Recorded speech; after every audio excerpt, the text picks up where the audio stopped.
Sürüş bitti.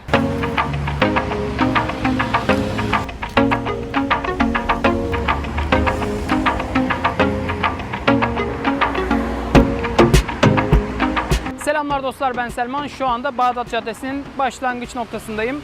Arka tarafında bir tane Martı'ya yine rakip olan kedi var.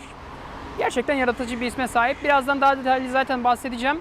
Uzun zamandır da arıyordum, test etmek istiyordum. 2 haftadır ancak denk getirebildim. Çünkü bu aletleri denk getirmek fazlasıyla zor. Haritasına giriyorum, bakıyorum ama maalesef haritası da göstermiyor. Ki zaten nerede hizmet verebildiğini de anlamadım. Şurada bir tane de farklı modeli var bu arada. Bu adamlar sadece scooter değil, aynı zamanda bisiklet de kiralama sistemine sahipler. Bunu da yine aynı uygulama içerisinden kiralayabiliyorsunuz. Eğer onun testini de istiyorsanız yorumlarda paylaşabilirsiniz. Onu da test etmeye çalışırım. Şu arkamdaki scooter'ı eğer kiralayabilirsek, isterseniz gelin bir kiralayalım. Bakalım nasıl bir performansa, nasıl bir deneyime sahip kedi scooter kiralama sistemi. Scooter'a şöyle dışarıdan bir baktığımda kırmızı rengin hakim olduğunu görüyorum. Kedi uygulaması kırmızıyı tercih etmiş. Martı mesela yeşil kullanıyor dedik. Daha önce test ettiğim Bin turkuaz ve pembemsi bir renk kullanıyor. Palm sarı renk kullanıyor. Bunlar da kırmızı rengi tercih etmişler ama scooter olarak farklı bir model tercih etmişler. Daha önceki modellerde zaten Martı kendi modelini kullanıyor. Anadolu bir isimli. Bin ve Palm ise Segway marka scooterlar kullanıyorlardı. Onlarınki çok gelişmiş. Bayağı da pahalı fiyatlara sahip. İnternetten modeli araştırıp biraz baktığımda pahalı olduklarını öğrendim. Ama burada bayağı bildiğimiz Xiaomi'nin Mi 365 isimli scooter'ı var. Şurada bir tane GPS mekanizmamız var. Yine GPS mekanizması diğerlerinden farklı gibi geldi bana. Burada bir tane kilidimiz var. Kodumuz üst tarafta. Scooter'a şöyle bir baktığımda rakiplerine kıyasla daha basit olduğunu söyleyebilirim. Yani şurada mesela kare kodu buraya bayağı 4 tane vidayla sabitlemişler. Hem de bu normal öyle vida değil. Bayağı bildiğimiz tahta vidasıyla sabitlemişler. Enteresan olmuş. Göstergemsi bir şey yok burada artık. Yani normalde oluyordu ama sanki burada çalışacak mı çalışmayacak mı emin değilim. Şurada bir tane açma kapama tuşumuz var. Tabii çalışıyor mudur bilmiyorum. Burada bir tane zilimiz var. Sol elde bir frenimiz var. Bu önü arkayı nasıl aktifleştiriyor bilmiyorum ama freni sıktığımda arkadaki ışık yanıyor. Arkada mekanik disk fren tercih edilmiş. Bakalım fren performansını test edeceğiz. Lastikler de bu arada şişme lastik değil, bayağı dolma lastik. Performans olarak özellikle konfor açısından nasıldır? Deneyimleyeceğiz tekrardan. Şimdi de scooter'ı kiralamaya çalışalım. Bakalım nasıl kiralayacağız. Kedi uygulamasını Play Store'dan veya App Store'dan telefonunuza indirebiliyorsunuz. Açalım bakalım. Burada yakınımdaki scooter'ları ve bisikletleri gösteriyor. Bisikleti ayrı olarak gösteriyor. Bu arada fiyatlarına bakalım. Bisiklet 2.99 başlangıç. Dakikası 79 kuruş. Scooter'a bakalım. 1.75 başlangıç ve dakikası 55 kuruş. Tıpkı Bin'de olduğu gibi. Fiyat güzel çünkü Palm'da Martı ile aynı fiyat vardı. Bin'le ise Kedi'de aynı fiyat var. Yani daha ucuzlar. 1.75 başlangıç, dakikası 55 kuruş. Bakalım Bin güzeldi gayet. Kedi nasıl bir deneyim sunuyor? Sürüşü başlat diyeceğim. Tabii şuradan onu boş verelim. Başla diyelim. Buradan QR kodu okutuyorum. Hemen okudu. Scooter'ın zil sesini duyduktan sonra kullanıma hazır olacaktır. Zil sesini duydum zaten. Devam diyorum. Kedi kilidi de açıldı. Başlayabilirsin diyor. Tamam. Üst tarafta sürüş bitiminde kediyi yeşil renkli ile belirtilen park alanlarına kilitleyiniz. Kediyi yeşil alana bırak. Yazılar da okunmuyor ki arkadaş. 100 lira cezası var anladığım kadarıyla. Geçen süre yazıyor ama geçen süre başlamadı şu anda. Enteresan. Şu an çalışacak galiba. İsterseniz şöyle bir deneyeyim.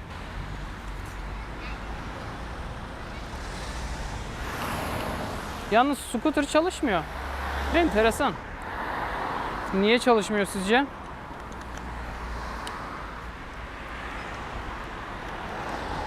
Ha, şu an çalıştı. Nasıl çalıştı bu arada? Size de söyleyeyim. Enteresanmış. Ortadaki açma kapama tuşuna basmam gerekti. Şu an açtım ve çalışıyor. Size de göstereyim. Şu an 4 tane ışığımız yanıyor. En alttaki yeşil renkte yanıyor. Şu an çalışıyor. Ha, kapandı mı? Kapanmadı. Neyse, şu an çalışıyor ama problem yok.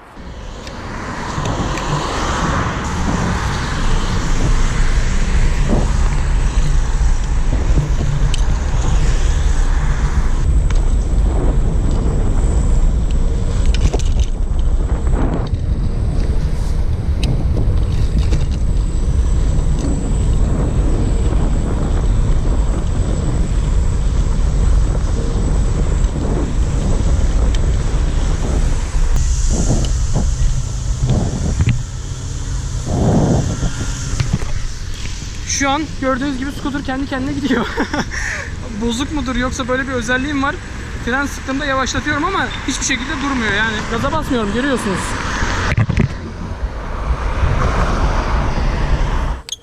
Bakın şu an bıraktım ama gitmeye devam ediyor. Evet, durduralım ki lastiğimiz yanmasın.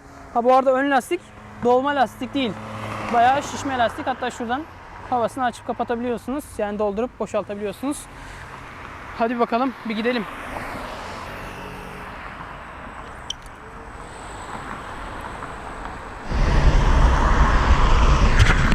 Gerçekten enteresan ve bayağı hızlandı şu anda. Freni sıkmam lazım.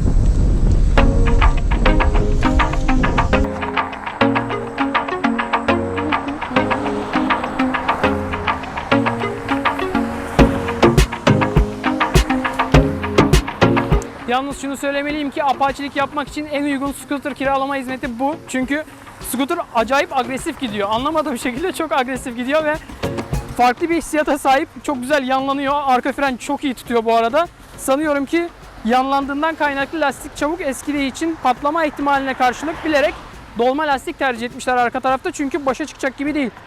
Dolma lastiğin fiyatı da ucuzdur büyük ihtimalle ve değişimi de daha kolay olduğunu düşünerekten böyle tahmin ediyorum ve gerçekten çok güzel bir hissiyata sahip. Beni gerçekten çok mutlu etti.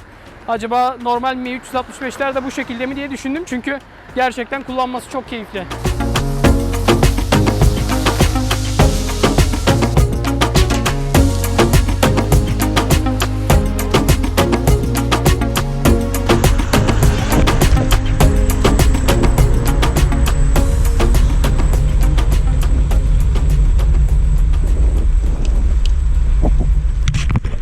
Bu arada yağmur yağmaya başladı. Bu cruise kontrol özelliği de hoşuma gitti açıkçası. Çünkü video çekerken bayağı gazla uğraşmama gerek yok. Eller serbest modu. Ama tabii güvenlik açısından pek güvenli olmayabilir. Ama fren sıktığınızda duruyor. Yani öyle bir problem de yok. Ben hoşuma gitti açıkçası. Güzel gibi. Ama şu an yağmur yağmaya başladı. O yüzden scooter'ı artık bırakmam lazım. Çünkü kendi scooter'ım ıslanacak ve ben ıslanacağım en önemlisi.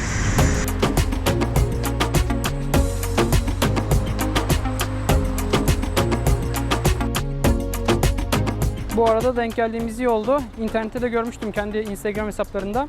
Bu da farklı bir scooter modeli. Fiyatı aynı elbette ama daha iri, daha büyük gözüküyor. Şöyle göstereyim. Kocaman bir ayak koyma yeri var. İki ayağınızı zorlasanız yan yana koyarsınız. Burada bayağı tek ayaklık. Tekerlekleri daha böyle kalın. Bayağı balon gibi. Hatta şöyle yan yana göstereyim. Şöyle göreceksiniz aradaki farkı. Sonrasında alt tarafta sanıyorum batarya paketi burada. Görünüş açısından yani hangisi daha güzel, siz düşüncelerinizi paylaşabilirsiniz. Ekran kısmını da şöyle göstereyim. Zilimiz var yine burada. Zilin yerini güzel yapmışlar. Burada açma kapama tuşu vesairesi de var. Bu enteresanmış. Bir dahakine de bunu kullanırız.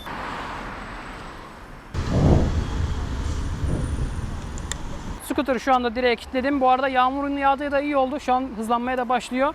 Özellikle ıslak zeminli ortamlarda kesinlikle bu scooter'ları kullanmamanızı tavsiye ediyorum. Çünkü çok ani hızlanabiliyorlar, ani yavaşlayabiliyorlar. ABS vesaire de olmadığı için hele siz acemiyseniz de ani fren yapmaya kalkışırsanız düşmeniz, ani gaz açmada da aynı şekilde olası. O yüzden dikkat edin ve bence ihtiyacınız yoksa keyfi olarak kullanmamanızı tavsiye ederim. Şimdi 23 dakika mı oldu? Ne oldu? Geçen süre diyor vesaire. Uygulamanın arayüzü çok iyi çalışmıyor bu arada.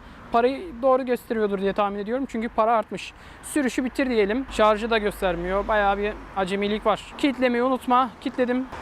Fotoğrafını çekelim şöyle güzel. Süre 0.23 diyor. 00:23 dakika diyor ama yanlış. Mesafe 1 kilometre. Mesafe de yanlıştır. Gönder diyorum. 15 lira civarında bir para çekti galiba. Tamam diyelim. Sürüş bitti. Uygulama ile ilgili şöyle kısa bir değerlendirme yapmak gerekirse scooterlar gayet güzeller. Biraz ön yargılıydım açıkçası. Özellikle rakiplerine kıyasla daha uygun fiyatlı bir scooter tercih edilmesinden kaynaklı iyi olmaz mı acaba diye düşündüm ama gayet iyi. Hatta 1000'de de hızlı demiştim. Scooter hızlı gidiyor. Palm'da da 25 km hız yapıyor dedim. Martı 18'di hatırladığım kadarıyla maksimum. Onlardan daha hızlılar dedim. Sanki bu 1000'den de hızlıymış gibi geldi bana. Yani 30 km hız yapıyor gibi bazen. Tabii o sizi limitliyor. Yoksa daha da bile hızlı gidebilirsiniz yokuş aşağı vesaire ama limitleme konusunda da Martı gibi çok böyle aniden yavaşlatmıyor. Güzel dengesini tutturmuşlar. Zaten Xiaomi'nin kendi altyapısını kullanıyor aslında orada. Çok farklı bir yazılım yok. Martı'nın da problemi zaten Türkiye'de geliştirildiği için altyapısı yeni oluşan bir ürün. Yani scooter'dan bahsediyorum. Yoksa Martı uygulama olarak, ekosistem olarak çok başarılı. Ama scooter tarafında yerli bir üretimi olduğundan kaynaklı bunlar kadar iyi değildi en son kullandığımda. Yakın zamanda onu da tekrardan bir testini yapacağım elbette. Şöyle kediyi kısaca toparlamak gerekirse kırmızı renk iyi gibi gözüküyor. Renklerinden de ben bahsediyorum bu arada. Onu da izlemeyenler varsa daha önceki videoları niye renginden bahsediyoruz demesinler. Uygulaması güzel çalışıyor. Uygulamada detay konusunda kilometreyi gösteriyor, süreyi gösteriyor. Şarjı göstermeye çalışıyor ama onlarda bir problem var. Onlar güncellemeyle giderilecek problemler elbette ki. Fiyat konusunda 1000 ile aynı. Martı'dan daha ucuz ve Palm'dan da daha ucuz. Bu önemli bir avantaj. 1.75 başlangıç. Her dakikası 55 kuruştu hatırladığım kadarıyla. Bu da güzel. Tavsiye eder misin derseniz tavsiye ederim. Fiyatı daha uygun fiyatlı Martı'ya veya Palm'a kıyasla. Kullanım açısından ekosistem olarak elbette çok yaygınlaşmadı henüz ama başarılı olursa elbette yaygınlaşır. Yaygınlaşırsa da başarılı olur aslında. Bunlar ikisi birbiriyle bağlantılı konular. Tren geçiyor yandan da. O yüzden bayağı gürültü oldu. Şu anda Marmaray'ın yan tarafındayım hemen. Yağmur da yağmaya başladı tabii ama çok da yağmıyor neyse ki şansımıza. Damla damla böyle yumuşak yumuşak yağıyor. Neyse, umarım video hoşunuza gitmiştir. Kanalıma abone olarak ve videoyu beğenerek bana destekte bulunabilirsiniz. Aynı zamanda düşüncelerinizi yorumlar kısmında paylaşmayı unutmayın. Beni Instagram'dan da takip edebilirsiniz bu arada. Başka bir videoda görüşünceye dek hoşça kalın.